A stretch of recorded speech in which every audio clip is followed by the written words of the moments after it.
ஃபைனலாக இப்படி weight loss பண்ணலான்னு முடிவு பண்ணிட்டேன். 13 மாதம் ஆயிடுச்சு எனக்கு டெலிவரி ஆகி. பாப்பா ஓரளவுக்கு ஓகே ஆகிட்டாங்க. ஸோ அதனால் வந்துட்டு வெயிட் லாஸ் பண்ணலாம் அப்படின்னு சொல்லிட்டு ரெடி பண்ணிகிட்டு இருந்தேன். டயட் ரெசிபீஸ் தான் என்னோடய பாடிக்கு ஏற்ற மாதிரி கொஞ்சம் ரிசர்ச் பண்ணி என் டேஸ்ட்டுக்கு ஏற்ற மாதிரி எல்லாம் எழுதி வச்சுருந்தேன். மெயினாக அந்த க்ளீனிங் லிக்விட் எல்லாம் தீர்ந்துடுச்சு. அதனால தான் பக்கத்தில் வேல் சூப்பர் மார்க்கெட் வந்திருந்தோம். பாத்ரூம் க்ளீனிங் லிக்விட்ஸ் எல்லாம் மெயினாக எல்லாமே தீர்ந்துருச்சு. அப்புறம் காலின் ஸ்ப்ரே எனக்கு அதிலலாம் கையே ஓடாது கிச்சனில்.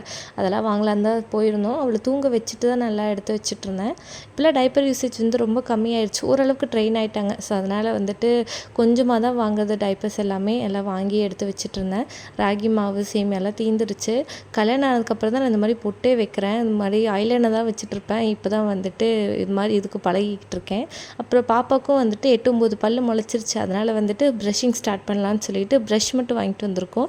சாஃப்ட் பிரிசில்ஸில் டூத் பேஸ்ட் இன்னும் செலக்ட் பண்ணல. அது என்ன எப்படி யூஸ் பண்ணணுன்றதெல்லாம் நெக்ஸ்ட் வீடியோவில் சொல்கிறேன். ப்ரெக்னென்சி டைம்லலாம் கொஞ்சம் கூட வெயிட் ஏறவே இல்லை.